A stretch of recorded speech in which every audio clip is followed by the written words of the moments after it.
And I think it's important to constantly remind ourselves that all of this, every action, whether it's giving a warning, whether it's putting a kid in timeout, whether it's a spanking, all of it is done out of love because I want what is best for my kid.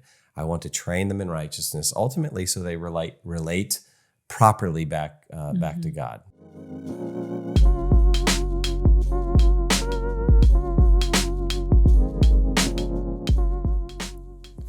Well, welcome back to the studio, Erin.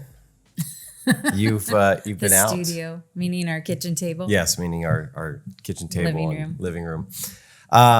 We did take a 2-week break from our discipline series to provide bonus content for our listeners. But no, actually, we've been on the road for a couple of weeks here. For those of you who don't know, Erin is a podcasting queen. This is just one of many podcasts you do. You have 7 other podcasts that you do? I do. No, Erin partners with the Colson Center, our good friends at the Colson Center, and in particular, Sarah Stonestreet, John Stonestreet's wife, and they do what's called the Strong Women podcast. Mm-hmm. Strong Women or Strong Woman? Strong Women. Because you think there's this mass of strong women out there that you want to reach. And tell everyone what the podcast is about, because some people might hear strong women and who knows, whatever ideas or thoughts or we're militant feminists who are trying to take down men, the patriarchy. Yeah. You seem like that aggressive kind of person, Erin. So, we started the Strong Women podcast last year just to, with our daughters in mind, particularly Sarah has 3 daughters. We have 3 daughters. We have you and Sarah have 3 daughters? You and together? I was talking to you. Oh, okay. You hadn't made that switch yet. Sarah has 3 daughters. Sarah has 3 daughters. And we have 3 daughters. And we have 3 daughters.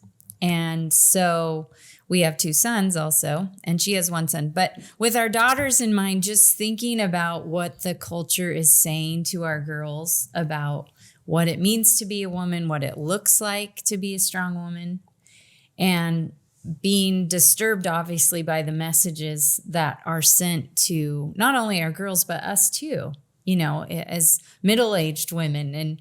And so thinking about how we can present our girls a different model, a different picture of what it means to be a strong woman that from a Christian worldview. And so so the podcast really just is telling stories. We interview different women who are doing all different things, are in all different stages of life.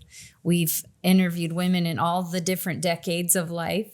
Our youngest was 14, and our oldest is in her 90s, and just highlighting their stories and how God has worked in their lives, used them, and how they have demonstrated strength in their in whatever sphere God's put them in. So it's a great interview show. You got great guests, and you actually do, guys. You guys sometimes interview men as well, with their unique perspective on. We let women. You and John come on one time. Well, that was my favorite episode, actually.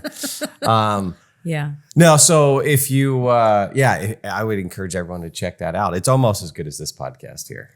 Not quite as good, but it's pretty good.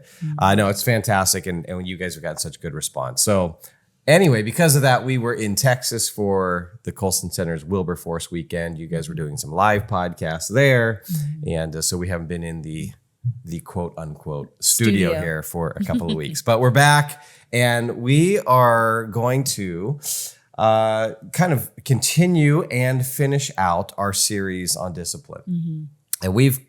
And I've lost track of how many episodes we're at, but it's a topic that's we've needed to cover a lot of ground. So we've been fine with really thinking carefully through this and trying to help parents think through this because discipline is broader than just punishment. Yeah. Right? We think of discipline, we think of punishment. We have said no, discipline needs to be defined as really training in righteousness. So it's a much broader thing. There's a lot to think about. But we have been getting into the practical. In our last episode on discipline, we were going through some very practical things like not letting your kids say no to you, not letting your kids scream and throw tantrums, not allowing whining and complaining, and just some very practical things like that. We want to continue that list. Mm-hmm. And it's really a list. I think the last episode, we really said how to discipline, or we entitled it, how to discipline at those younger years. And all the stuff that we're going to talk about, that we talked about in that last episode and in this episode, are things that we would say you start in the younger years. Doesn't mean they stop when the kids get older, but you're building a foundation. And so all this stuff is kind of the practical stuff that we're doing at those younger stages. So we got about 6 or 7 more very practical things we want to jump into. Yeah. And I just, to piggyback on that, I think, and I hope that, especially you parents who are listening, who have kids in those early years, which we identified as 1 to 7 year olds, that you really do see this time as so formative, and that the work that you put in now is like seeds that you are planting that will reap a harvest, when later on. And so, we talked about thinking of it as in terms of habits and things like that. So just to encourage you, these things are hard, what we're talking about, and it's work, but it's good work. And then actually, as we talk about the other older years, we're going to get into those. These things actually still apply. And so not allowing your children to say no to you actually still applies when they're 10 and 11 and 12 too. Not allowing them to whine and complain is a habit you want to teach them, because this will come in handy later on in life too. So yeah, and so what we're talking about is building a culture. Yeah. And really, when you lay that foundation with the older kids, your first kids, there is this cultural momentum, this family culture that gets developed, and it becomes easier with the younger ones. I think as our older ones, we've put a lot of work into disciplining and have created I think a general culture where obedience and respect is just expected. It's become part of our family culture, that then when the younger ones come along, they are shaped by the culture as well, not just our discipline with them. So, it actually can be easier. It can get easier the more kids that you have. So we're encouraging people, have a bunch of kids, have like 6 or 7. By the time you get to, number 5 and 6 and 7, it'll be easy, right? Very easy. No, but. Well, we do want to encourage people to have a lot of kids. Oh, absolutely. I mean, but we have every 5 or time 6. you add a person to a family, it is a big deal. Yeah.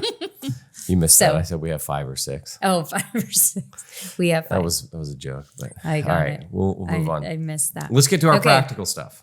Okay, so back to the practical of just these are kind of in your mind as a parent, things that I think you should just say, these are boundaries that I'm going to have with my kids.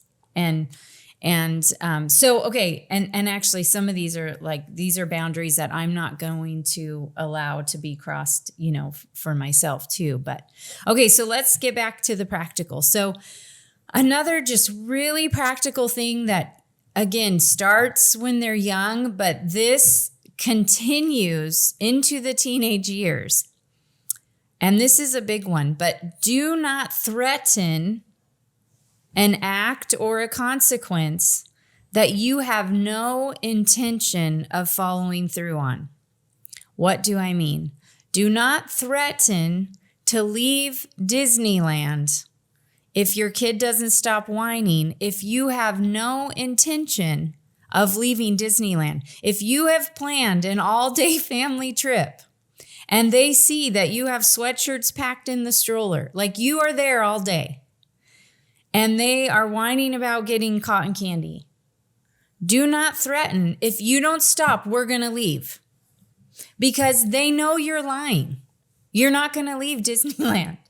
So this is what I'm talking about. Don't threaten things you have no intention of doing. Threaten something you actually will do. So like the Disneyland example is, if you don't stop whining, threaten something that's possible. If you don't stop whining, then the next ride, you're going to have to sit out. That's something you can act on, you can do, and is a painful consequence, I think. I mean, most kids are going to be super bummed on that. So that's what I mean by, and you'll hear it a lot. And actually, I bring up the Disneyland one because a couple years ago when we were at Disneyland, I went into the bathroom and the stall next to me, I heard the mom, who just, I empathized with her. She sounded so frustrated and exhausted and just said, if you don't stop, we are going to go home and da-da-da-da-da. And I'm sitting in the other stall thinking, oh, Mom, don't threaten that. You're not going to do that. So did you call out to her? I'm curious. Did you call out to her from the stall? I didn't. Ma'am, can I give you some? But I wish I could have done something like, can I give you a break? Something. But I know she's frustrated, and I don't say it in a judgmental way, but it's just that I hear it. We know, so careful with your words, because if you say, you're going to do something, you've got to follow through on it. Yeah. If you don't, it's going to undermine your future discipline. Of course. When you do need to let your kid know there's a possible consequence coming for their action, if there's a history of you saying things and there's no follow through, that then consequence, that possible consequence is going to lose its force in trying to curb their behavior or get them to act in a correct way. Yeah. So that's why this is so important. Yeah, because then they learn just to disregard what we say. Yeah. And that is a terrible place to be as a parent. Like, you don't want what you say to just be disregarded by your kids. If you threaten to take away the iPad, if you threaten no video games, if you threaten something and they know you're not going to do it, they will continue to disregard what you say. Yeah. And maybe even that word threaten, there's probably some baggage we have with that, but a lot of times, I'm just trying to think through the word threaten, and like we're giving these threats, but oftentimes I guess they're empty threats. Yeah, I guess that you could say warnings. Like maybe we talked about in the last podcast. How do you handle disobedience? Well, first you tell them to stop, and then the next thing is you warn them what will happen if they don't stop. So that's what this is where we're at. So you warn them of what will happen. And then if they don't stop, then you have got to enforce whatever you warned would happen, or else it will just be completely disregarded. Yeah. And we know this is true, like in our own relationships, in adult relationships. If someone, says something and you see they never follow through, you stop listening to them. You don't listen to them. Can I give one more story that I think illustrates as well? Okay. So last year, I was at Trader Joe's with our youngest son, Jonah, and we were in the checkout stand, and the checkout stand behind us, we could hear these two younger kids, younger than him. So they were probably, they were siblings. They looked very close in age, maybe 6 and 7. And they were whining so much that we could hear them, at the next thing. And they were whining for a fruit snack or something and begging their mom to get one. And their mom said, okay, you can get it, but we're not going to eat it till we get in the car. And anyway, the whining is getting louder and louder. And so Jonah, is noticing. I noticed him watching, Well, then the mom is done and she starts walking out. Well, the little girl, who is probably 6 or 7, throws herself on the ground right at the door of Trader Joe's and is throwing a temper tantrum. And people are trying to get in the store and out of the store. And this little girl is laying, and the mom is just has no idea what to do. Again, I felt so bad for her because this is a tough situation to be in. So what does the mom do? The mom says, of course it's loud. It's happening in front of everybody, which is just terrible. But she says, if you don't get up, I'm going to leave. And then she just walks, out the door, and then you can hear her yell, I'm leaving. And the girl just lays there screaming and throwing a fit. And again, just more adults now are piling up because it's like, how do you get in and out of Trader Joe's? So then the girl's just screaming. The mom ends up coming back, picking her up and going out to the car, So Jonah, it watches this whole scene, and then by this time now we've got our groceries. We're walking out to the car, and he's just quiet. And then we're walking to her car, and he goes, Mom, did you hear what that mom said? And I was like, I thought he was going to say something about the little girl, but he said, did you hear what the mom said? And I said, what do you mean? And he said she was going to leave her daughter at the store. And I said, and then I remember the mom saying, I'm going to leave you. And then I said, oh, honey, the mom was just, and then I realized he thinks the mom was actually going to do that. And I said, oh no, she was just threatening the daughter, because she wanted her to come. So I said, the mom, of course, wouldn't really leave her daughter at the grocery store. I said, sometimes parents do that, just because they're trying to get their kid to listen to them. And so Jonah was listening to what I said. And then he goes, oh, well, if you said that to me, I'd run because you'd leave me. And now, is that because there's a history of you leaving him? Is that, you want to clarify this for our audience, honey. I've never left Jonah at a grocery store, but I think this demonstrates now Jonah, again, is our youngest one. So he's seen a lot of, and he's grown up now in our family culture. But he thinks that I am crazy enough. But really what he thinks is if I said, I will leave you at the store if you don't get up, he actually thinks I would do that because when I tell him I'm going to do something, I do it. Yeah. So, which is, and we've never had to tell our kid that we're going to leave him at the store. Right. That's which is why he was horrified to hear that mom say that, because when in his mind, if a mom says something, then that's possibly going to happen. Yeah. Yeah. I just want to get some clarity here, Erin, because I don't want CPS showing up at our door here. No, I've never left him at a store. It's the point. The point is that they know that when we say something, we're going to stick to our word. Yes. They're not empty warnings. Yes. They're not empty threats. And the little girl throwing the fit on the floor knew her mom wasn't going to leave her. And how do we know she knew that? Because she didn't get up.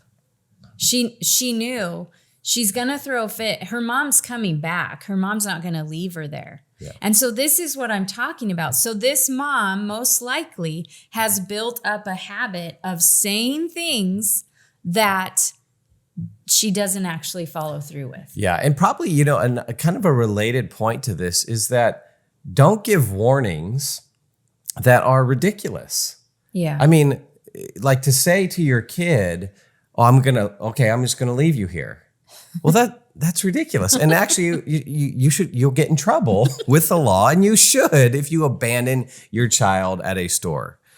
Leaving Disneyland, after you've spent hundreds and hundreds of dollars for your family to be there. Mm-hmm. These kinds of things. And it's almost like we think if we just put the warning and the consequence way up here, mm-hmm. well, of course, then the kid is going to follow. But it actually might indicate that your warnings, you haven't stuck to your warnings. And so that's why you have to ramp it up to, mm-hmm. Oh, we're leaving Disneyland. Oh, I'm going to abandon you at the store. Oh, whatever it is, you have to go so crazy sky high with this warning because you have not been sticking to your word on these things. Yeah. So reasonable warnings with reasonable consequences, and then you stick to them. Yeah. This is actually how Dr. Dobson, in the book Dare to Discipline, which we've talked about, he talks about this idea of parents will use anger and threats to deal with the actions of their children instead of matching action for action. So you don't have to ramp up. This is how we don't blow up at our kids.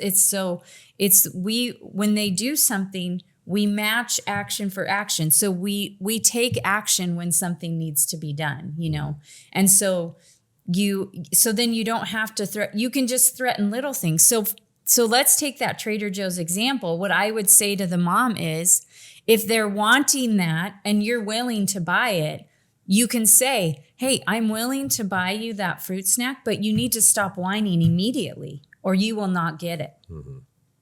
And then if they don't stop, you put it back and say, now you lost the fruit snack that I was going to buy you because you didn't listen. And next time we come, if you don't whine, you'll get it, but you now lost it. So these are the appropriate, not I'm going to leave you at the store. Yeah. It's so that's what you match, when someone's misbehaving, then you have to do something. And it's, you can't just get angry or throw out empty threats. We have to be willing to do something about it. Yeah. And I think this next bit of practical advice can be related, but it's the idea of watching your words, which is obviously a good general principle, but watch your words. And in particular, don't put your children down.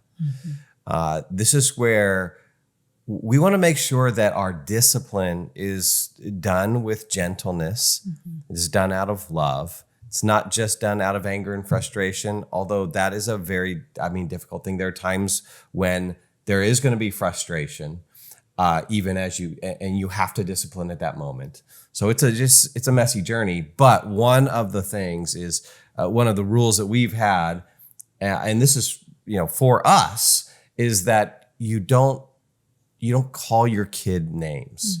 You don't tell your kid, oh, you're so annoying, or you're just annoying me, or driving me crazy. You little dummy, or whatever, anything like that. Don't ever put your kid down. This is, there's a number of reasons why, but the biggest one is it's dehumanizing, it's disrespectful, and what we want to build in our relationship is mutual respect. But that starts with mom and dad.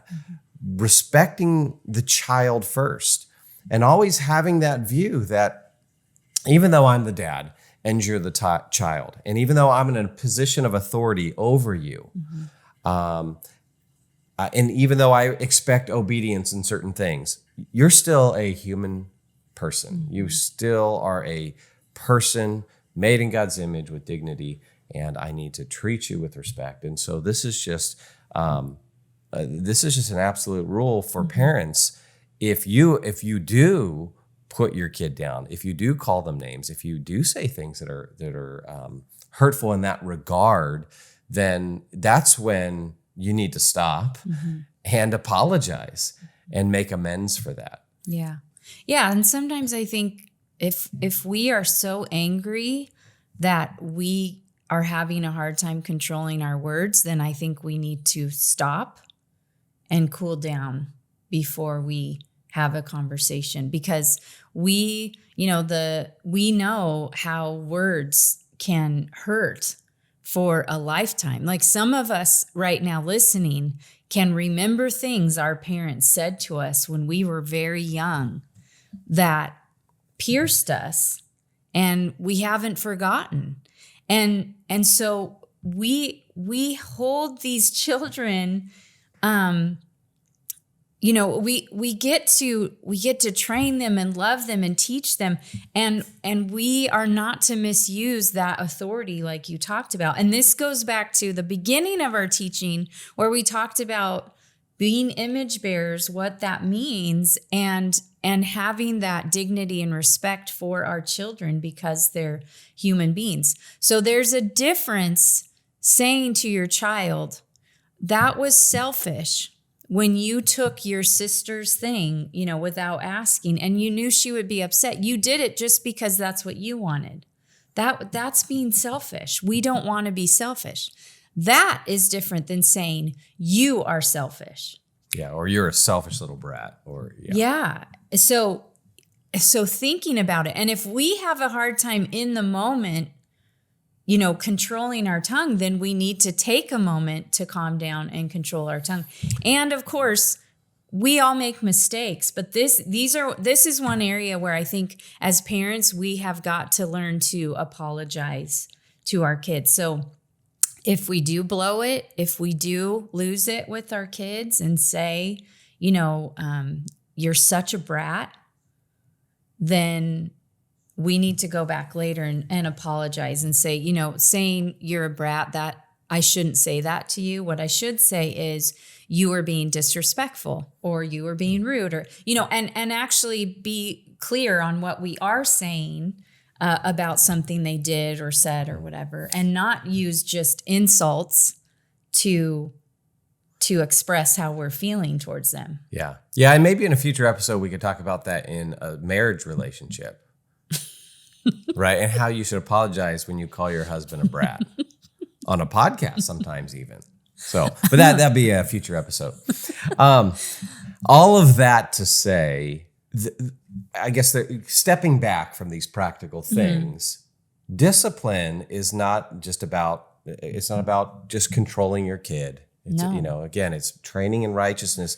And the best context for that is when there is personal warmth between the child and the parent, and there's respect, and there's a sense of dignity. These are important aspects. And that really goes to the next thing as well. The next practical step for us is, hey, whenever it's possible, discipline in private.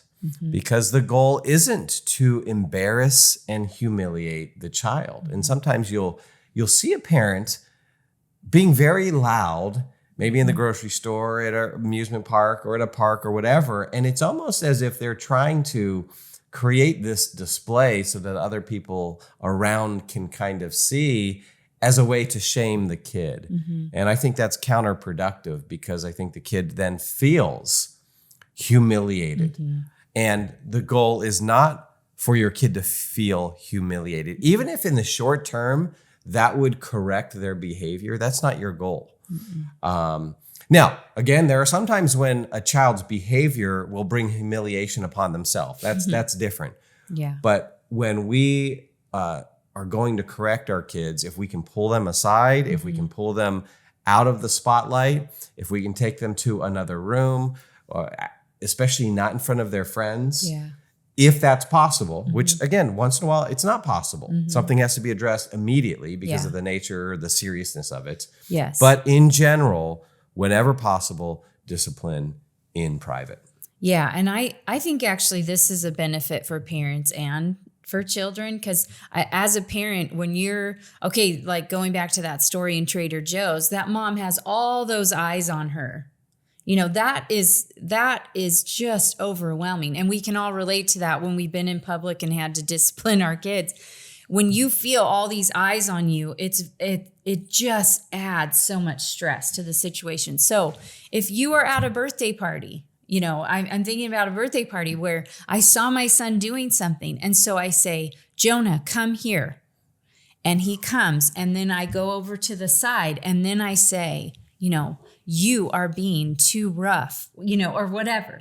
But it's private. I'm eye to eye with him. I'm being quiet because I don't want to humiliate him. That is not my goal. And I want him to feel like I respect him, and I do respect him. And so, yeah, for the most part, I think in most situations, we can do that. We can pull them aside. We can go out. If we're at someone's house, we step outside. If we're at a store, I've had to leave a grocery cart full of groceries and take a kid out and go to the car and leave because I couldn't deal with the situation in the grocery store. You didn't pay for those groceries, right? What? You didn't pay for those groceries. No. Okay, I just want to clarify sadly because had to leave. Yeah. I feel like, man, we suffer a lot if that were the case. If you're leaving No. carts of groceries. You don't even remember. It was so long ago, but it was when we had several little ones, and one of our kids was just being so naughty. I had a baby, it was just like, I've got to get out of here because I'm going to lose it. And I don't want to lose it on my kids and I don't want to lose it in public. And so, I just left. But yeah, and two, I'll say one more story too about when you can avoid embarrassment, avoid it. And I think this, especially as your kids get older, this is how we nurture a mutual respect. And so there was a time where one of our girls was, I didn't feel like she was rude to me in front of a group of people. She just answered really rudely and with a lot of sass. And it embarrassed me, frankly, how she talked. And so I didn't say anything in the moment because I knew if I did, it would be embarrassing for me and for her. And I was already embarrassed.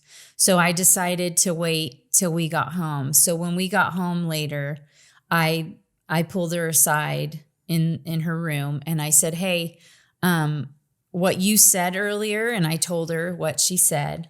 I said, that really embarrassed me. And I'm not going to let you talk to me that way at home or in front of people. And so this time I didn't say anything in front of your friends because I didn't want to embarrass you. But if you do that again, I'm going to say something right in front of everybody. So do not do that again. So. Well, that makes me scared. I'm like, all right, I won't do anything else, honey. I won't say it.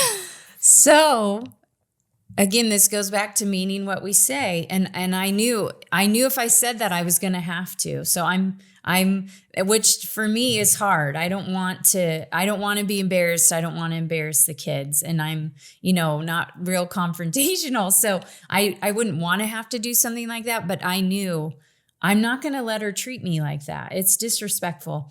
It upset me, but I waited and told her. And so that I think, but I wanted to narrate for her what happened and that it was hurtful for me and that I respected her enough to not embarrass her. But if she did that again, I was going to have to say something. So there are appropriate times, sometimes where we have to discipline them in front of other people. But for the most part, when you can, pull them aside. Okay. Let's keep moving through our list here. Okay. Practical things. Okay. Another practical thing that I think starts when kids are 1 and 2 and they're walking and they can do little things is to make your kids clean up after themselves. And we did a whole podcast on chores. So if you want to go and listen to that one, we go into this even more and the importance of children learning to work. And especially, and it starts with learning just to care for their own things. So if a 2-year-old, or 1.5-year-old dumps out all the blocks or whatever, you can start to teach them, okay, clean up. Now, of course, you're cleaning with them and you're modeling what it is, but you make them do it. No, you can't go do that yet. You need to come here and clean, and you make them clean up after themselves. So I just think, this is how we start to teach them that we're not there to be their servants, that the world doesn't revolve around them, and that when you enjoy a toy or something, then there's a time to play and then there's a time to clean up. And so this just starts to teach this habit. And this is a habit that, again, will just get more and more developed the older they get, but is something that is so, so important and is part of discipline, is part of them realizing they have to listen when we say it's time to clean up. They have to contribute to that. And then they're learning skills too along the way. So there's just a lot of benefits to that. But I see this as a part of discipline because it's learning how to contribute in the family. Yeah, there's, I think, thinking through the why there. How is this training in righteousness, training in goodness? Well, yeah, you're constantly thinking of different ways to help your kids see that life's not about them. Mm-hmm. And so this is one way. People don't exist in this home to serve you and just to go around cleaning up after you. And then it helps them to take personal responsibility as well, which is, that's a vital part of discipline, learning to take responsibility for yourself. So, hey, I made this mess with these toys. I played with them. I should have a responsibility to clean them up. So there's so many valuable lessons. And then the huge benefit for parents is that you get extra contributors to the tasks at home. Yes. Which is I mean, we kind of laugh at that, but there is a very serious part of that where sometimes if our kids are not being kind of trained along these ways of disciplining themselves to clean up or to put things away or to help around the house, then as they get older and sometimes the messes get bigger, then there's this just burden on mom and dad that that no one else is sharing in, that then can lead to lots of frustration. Yeah, which is one thing when they're one, and you realize as a parent, obviously you're doing most of the cleanup. But I'm telling you, as your kids get older, if this is not a habit that you've created as a parent, the work of the home becomes overwhelming if everyone's not helping. It's too much. It's too much for, a lot of times this will land on mom, but not always. It's too much for one person. We have 5 children, so that's 7 people in a home. Why should all the work, fall on one person or even the majority? It just doesn't even make sense. So yeah, I think this, and I like bringing it back to these deeper things because it isn't just like, oh, I'll just do it. There's actually deeper reasons why it's important to have your kids learn these things. And the reason I'm saying that is because when they're little, it is easier for you to do it. It takes time for a 3-year-old to clean up all the trains. Like it takes time. It takes like 30 minutes. You could do it in 5. So sometimes my impulse has been, and this is true even today with older kids, I'll just do it because it'll get done faster and it will usually get done better. But we have to fight that impulse because it is good for our children. Like it's good for them to do. So we have to want their good more than we want convenience or more than we want, to get them to bed immediately or whatever. It's worth taking 10 minutes before they go to bed to have them help in the cleanup. Yeah. And then as they develop that habit of unselfishness, then when they're at someone else's house and they've played with their buddies' toys and they're all spread out and now it's time to go, you want your kid ultimately to be able to say on their own, like, oh, can I help clean up? Or if you say and remind them, hey, let's help clean up here. They're not throwing a fit. They're not resisting it, but they do that. And so kids who have really been trained in this way will be actually less selfish when they go to other people's homes. They'll be more thoughtful. And so there's some really good fruit that this produces. Yeah. Okay. So let's move. Speaking of friends, this next one that we have on our list relates to that. And it's to help our children to see what they've done wrong in situations and kind of what their faults are, what their weaknesses are, and not avoid that conversation with our kids. So what do I mean? So when your child has a conflict with another child, let's say 4-year-old, and so talking through it with them, I think we as parents, we want to avoid allowing them to place all the blame on the other person. Because that's the human instinct, right? Like that's my instinct when I fight with you. Yes, it is. Wow. Is to put all the blame on you.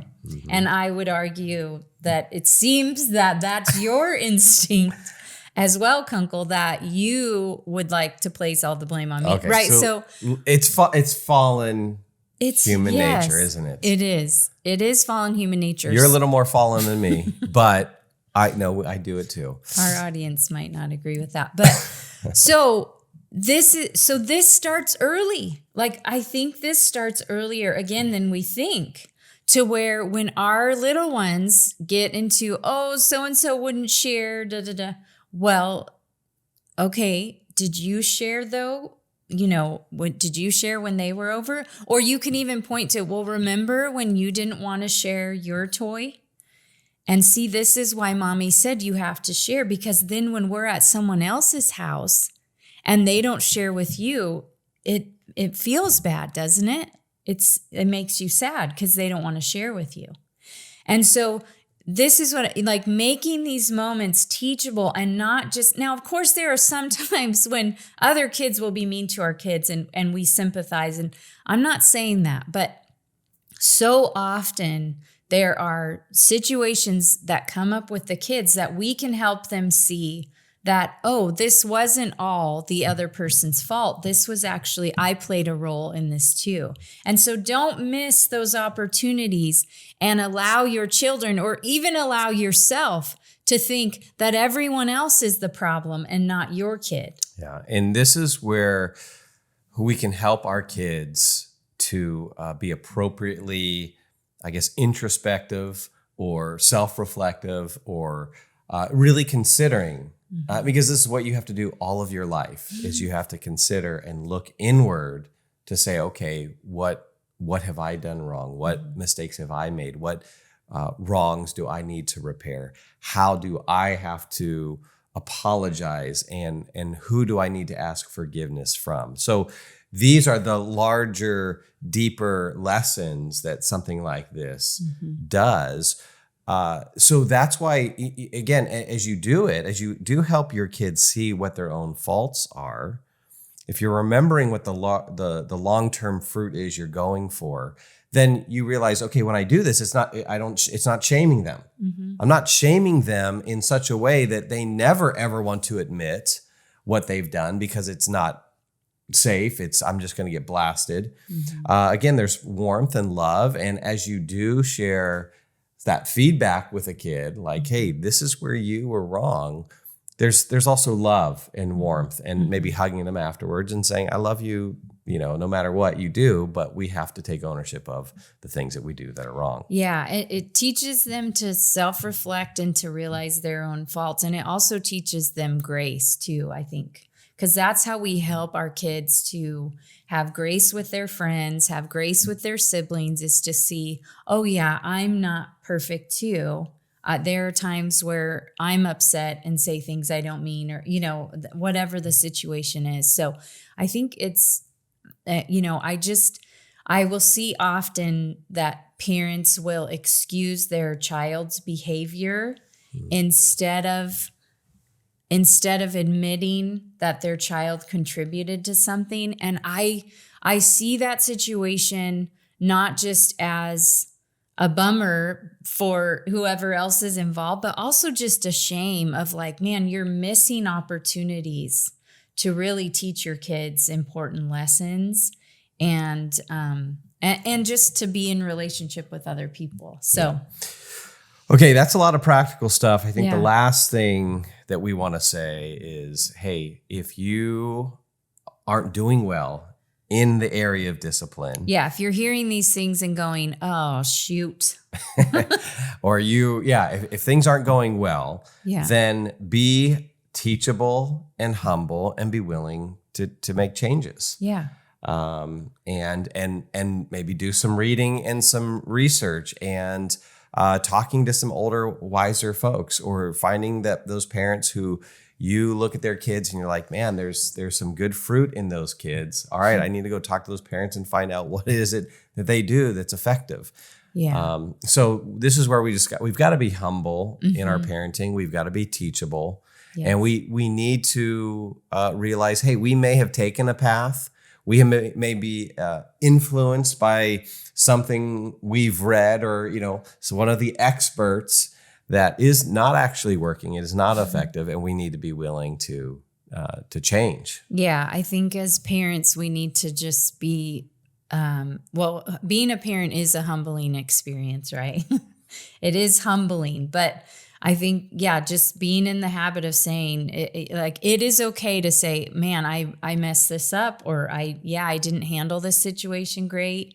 That's okay to say. And then I think, as you're listening to these practical things, why not just pick one thing? Like if your kids are in the habit of just saying no, no mom or no dad, and doing their own thing, say, okay, we need to work on this one thing. They also whine and they also do this, but I'm just going to pick one thing, and this is what we're going to work on. And we're going to focus on this and say, okay, you guys, I noticed you guys keep saying no. I'm not going to let you do that anymore. And that'll just be, so you're not overwhelmed by, wow, there's 13 things I need to work on. Just take maybe one thing and really work on it. Yeah. And you can improve, learning how to parent better, which we have. You can do that. You can improve. You can improve. You can get better at these things. Yeah. Parenting isn't just, hey, whatever your personal preferences are. No, there is wisdom and there is truth, and there are skills that we can all develop. And so this is where we have to be humble enough to realize that there's a lot for us to learn, especially if we maybe have experienced parenting ourselves from our own parents that was not well done. It was not good parenting. So some of us have some of that baggage that we bring into it that we just need to be honest with and be humble with, and realize, hey, that was, good parenting and good discipline wasn't modeled for me. So I've got, maybe I'm starting back a little ways, and I've got some work and catch up to do. And that requires us to be humble about it, and then to be gracious with one another as we help each other in this, because we definitely need the community of believers to help us as we parent. So, okay, before we wrap up the practical here, there's one last practical issue we want to cover, because it's the big question. It's the elephant in the room. It's, parents. Anytime we talk about discipline, this is almost always the first question we get. Yeah. And it's the question of Spanking. Like, do you guys spank? Do we spank? Is spanking okay? So, Erin, I'm going to let you answer this. I'm going to exit the podcast now, so that if there's anyone who's upset, you can get in trouble. You would do that. No. Okay. So spanking, we're going to just talk about this briefly. And I think I will point you to some resources. Again, I think Dr. Dobson's Dare to Discipline, there's an updated one, the new Dare to Discipline. This has been just it has so much wisdom, I think. And so he addresses spanking. And since we've been parents and we've been married now almost 24 years, we have followed a lot of his advice. And I think the fruit of it has been demonstrated in our kids. And Dr. Dobson is for appropriate spanking. So the first thing you have to do with spanking, when anyone asks me about that, I say, well, it depends what you mean.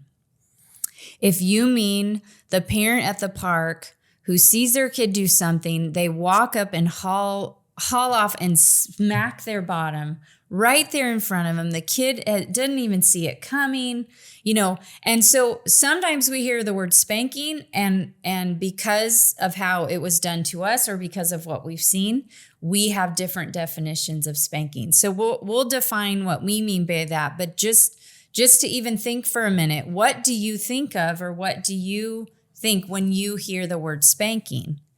And that alone you'll just disregard it completely, because you'll see it as abuse. Mm-hmm. Like you think of spanking and you think of a parent slapping a kid. Yeah, it's this violent act. Yeah. And so spanking done out of anger. Yeah, it's equated with hitting, it's equated with anger, it's equated with violence. And of course, if we do that to our kids, then we're teaching them to be violent with other kids.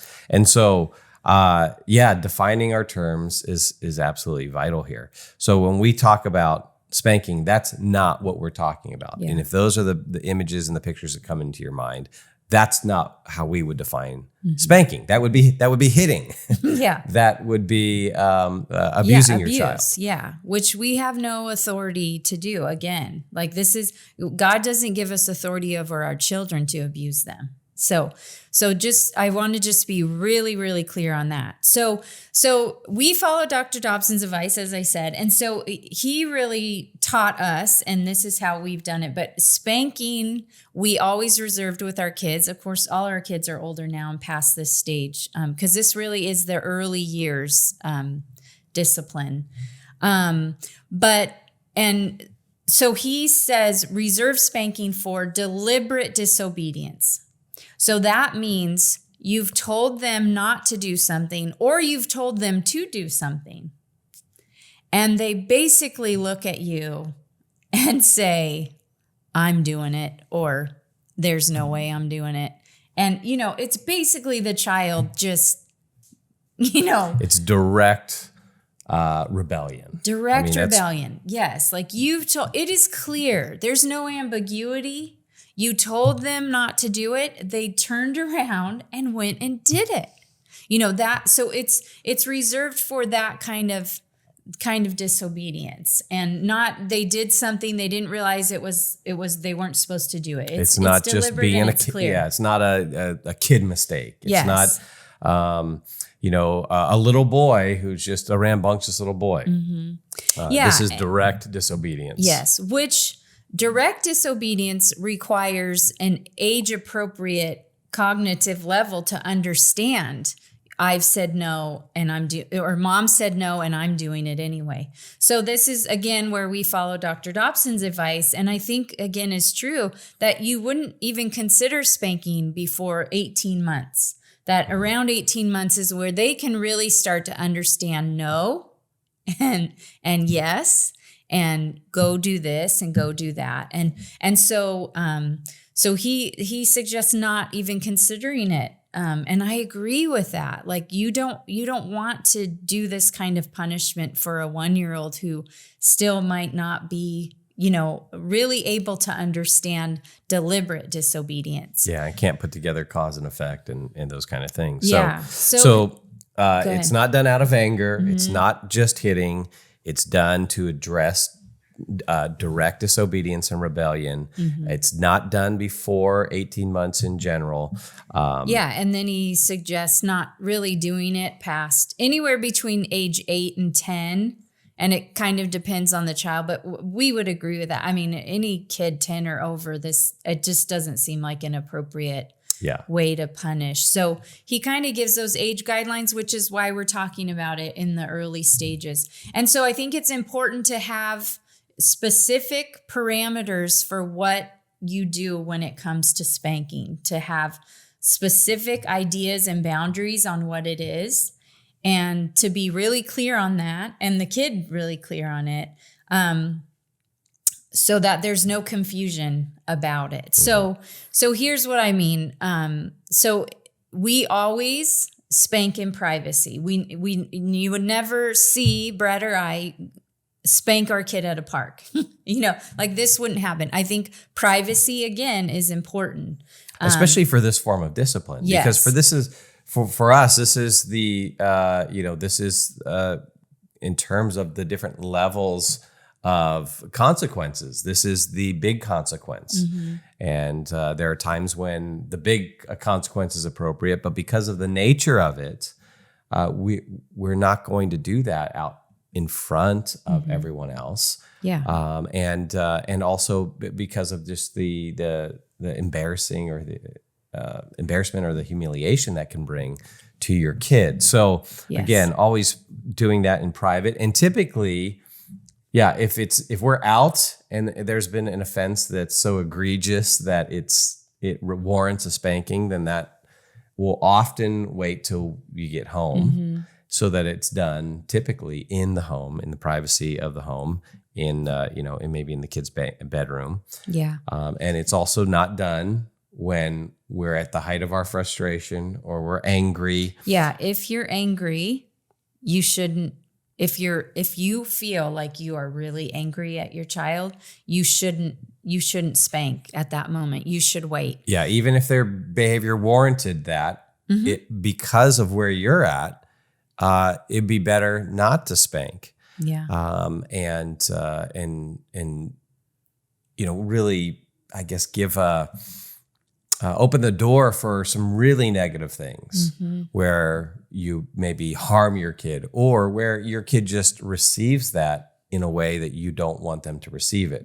Because there's some other things that we're going to talk about here, like giving an explanation, right? So, and if you're at a point of such frustration and you're just hitting your kid, then what we're suggesting happens afterward is not going to happen. Yeah. And what we recommend is that at some point there's an explanation, and typically before there's an explanation of, hey, this is why you're getting spanked. We want we want it to be clear for our kids. They understand, hey, this is what they did. And this is our view of it. We view it as, direct disobedience or whatever, rebellion. Yeah. And that's why you're getting a spanking. So to paint the picture, we always send our kids to their room. And then if we need to calm down, we do that for 15 minutes, 30 minutes if we need to. We go in there and we explain, the situation. That I told you not to do this and you did it anyway. And so you understand that's disobeying, mom. And so we kind of explain the situation. So because you did that, you're getting a spanking. And so it's that kind of thing where you explain what's happening. And then Dr. Dobson, again, suggested this and we followed this, but he suggested not using your hand to spank and to use just a object like a wooden spoon or something that's, doesn't. And he talked about that, just again, not having your child feel like at any time that you would haul off and hit them or something, which again, if you're doing it this way, your children never have that fear that you're at the kitchen table all of a sudden going to haul off and hit them, because this is a very disciplined, process that we go through when we do spank. So he suggested, like a wooden spoon or something. My mom grew up with her dad would have him go get a switch off the tree. Just things like that. Just I can't think of the word, but just an object that something like that isn't the parent's a paddle, hand. a spoon. A paddle, yeah. Something that's not part of your body, not your hand. And so, we would spank their bottom, one time or two times with the wooden spoon. And then we hug them and we let them cry. And, they're allowed to cry. They now have had some pain inflicted because of a decision that they made. And so we'll sit with them. So usually this whole spanking thing takes some time because we explain to them, we spank them, and then we sit in the room with them and hug them, let them cry. Sometimes we're fighting back tears ourselves because it's hard to do. And, we help them to calm down after a little while. And then we talk through again, I think talking through what happened, to just remind them that this was the consequence of something that they did. Yeah. And then we encourage them to apologize, to make amends. And then there's always an opportunity afterwards where we'll hug them, embrace them, let them know that we love them, reassure them, so that the end of this isn't, hey, I just spanked you, you're crying, I leave, I would now withdraw my love from you. Yes. That's not what we're doing here. We want them we want to have kind of a time of warmth and reassurance at the end of it, so that we leave that spanking, even smiling or laughing or giggling, because we've kind of reestablished that connection. Yeah. And they know that this is done out of love. Then they know when the parent says, hey, this really does hurt me. They believe that, and they know you're not, this is not just out of frustration. It's really out of correction. And some people might question whether or not this kind of thing is appropriate. Well, I'd say a couple of things. Number one, I think there's some biblical warrant for it. We can look at some places in the Proverbs, a book of wisdom literature. But Proverbs chapter 13, verses 24 talks about he who withholds his rod hates his son, but he who loves him disciplines him diligently. You have another passage, Proverbs chapter 23, verse 13 says, do not hold back discipline from the child. Although you strike him with the rod, he will not die. You shall strike him with the rod and rescue his soul from Sheol. And this is, I think the emphasis is on discipline, but I think this gives us some biblical warrant that spanking is appropriate in certain times. Now, as we think through that, think about the role of pain, particularly in a fallen world, and how pain is a corrective for us. It's a very important corrective. The little child who reaches up to the stove and touches the stove is going to get a good dose of pain. It's going to hurt, and it's going to be a corrective to learn not to touch hot things. Well, in the same way, this kind of pain through spanking is a corrective for rebellion, for rebellious human nature that ultimately wants to rebel against its own creator. And so good discipline like this is training and guiding the child, guiding them in their will, ultimately back to their creator. And so pain is a helpful corrective. And when it's done lovingly, when it's done in the context of warmth and love and even gentleness, yes, you can spank in gentleness. Yeah. It can be a very effective tool in our kids' lives. And so that's, I think, a good comprehensive view on spanking. So we had to hit that one. Yeah, we did. It's not my favorite thing to talk about because it does come with so much baggage. Yeah. And so it takes some, it's not, a quick answer. But people come with all kinds of baggage. Yeah. There are adults who were spanked in very bad ways. Yeah. That leave scars. And that's not what we're talking about. Yeah. So. And I know a story even recently of a woman who said, her parents spanked up into the teen years and in a really humiliating way. This is not what we're talking about. So we really do have to just frame it and define it at what we mean. And then I think, it is a good tool for parents with discipline in times of direct disobedience. So again, it's hard, but I think worth considering as parents. And I think it's important to constantly remind ourselves that all of this, every action, whether it's giving a warning, whether it's putting a kid in timeout, whether it's a spanking, all of it is done out of love because I want what is best for my kid. I want to train them in righteousness, ultimately, so they relate properly back to God. So, all right. So in our next episode, we're going to get to what do we do with the older kids when they're in middle school and high school? Does discipline stop? Do you just give up? How do things shift? So we'll hit that in the next episode. Maven exists to help the next generation know truth, pursue goodness, and create beauty for the cause of Christ. To find out more, check out maventruth.com.